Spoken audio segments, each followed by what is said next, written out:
കഴിഞ്ഞ ഞായറാഴ്ചത്തെ ഗോസ്പലിനെ കുറിച്ച് നടത്തിയ പ്രസംഗത്തിൽ, യൂട്യൂബിൽ പോസ്റ്റ് ചെയ്ത പ്രസംഗത്തിൽ ഈശോയുടെ ശരീരം ഭക്ഷിക്കുന്നവന് ഒരിക്കലും മരിക്കില്ല എന്നുള്ള പ്രസംഗമാണ് പറഞ്ഞത്. അപ്പം അതിന് താഴെ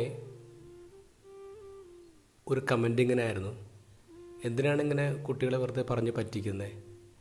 മരിക്കുന്നില്ലെങ്കിൽ പിന്നെ എന്തിനാണ് നമ്മുടെ പള്ളികളിലൊക്കെ ഇങ്ങനെ സിമിത്തിരികൾ ഉണ്ടാക്കിയിട്ടുള്ളതെന്ന് ഒരു കമൻറ്റ്. ഈശോ പറഞ്ഞത് വെറുതെ ആലങ്കാരിക പ്രയോഗമാണ് എന്ന് ചിന്തിക്കുന്ന ആൾക്കാർ ഒരുപാട് പേരുണ്ട്. ഇതൊക്കെ ഒരു രസത്തിങ്ങനെ പറഞ്ഞിട്ടുള്ള കാര്യങ്ങളാണ്, ശരിക്കും അങ്ങനെയല്ല എന്ന് ചിന്തിക്കുന്നവർ. പക്ഷേ ഈശോ കൃത്യമായിട്ട് ഒട്ടും വെള്ളം ചേർക്കാതെ നമ്മൾ എടുക്കേണ്ട ഒരു കാര്യത്തെക്കുറിച്ചാണ് ഈ കഴിഞ്ഞ ദിവസങ്ങളിലൊക്കെ സംസാരിക്കുക.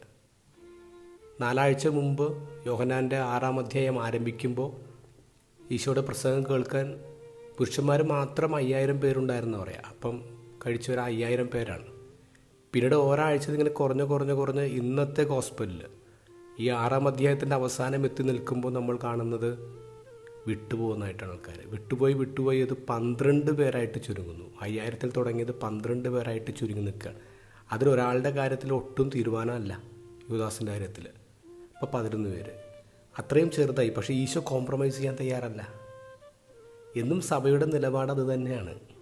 സഭയിൽ പല കാലഘട്ടങ്ങളിലായിട്ട് ഈശോനെ മനസ്സിലാക്കാൻ പറ്റുന്നില്ല, സഭയുടെ പഠനങ്ങൾ മനസ്സിലാക്കാൻ പറ്റുന്നില്ല എന്ന് പറഞ്ഞ് ഇട്ടുപോയവരുടെ എണ്ണം വളരെ കൂടുതലാണ്. പക്ഷെ സഭ കാര്യങ്ങളെന്ന് കുറച്ചും കൂടി ലൈറ്റാക്കാമെന്ന് കരുതി ഒന്നിലും മാറ്റം വരുത്തിയിട്ടില്ല. സഭ എന്നും നിത്യമായ ആ സത്യത്തിൽ ഇങ്ങനെ ഹോൾഡ് ചെയ്ത് നിൽക്കുകയാണ്, വെള്ളം ചേർക്കാതെ.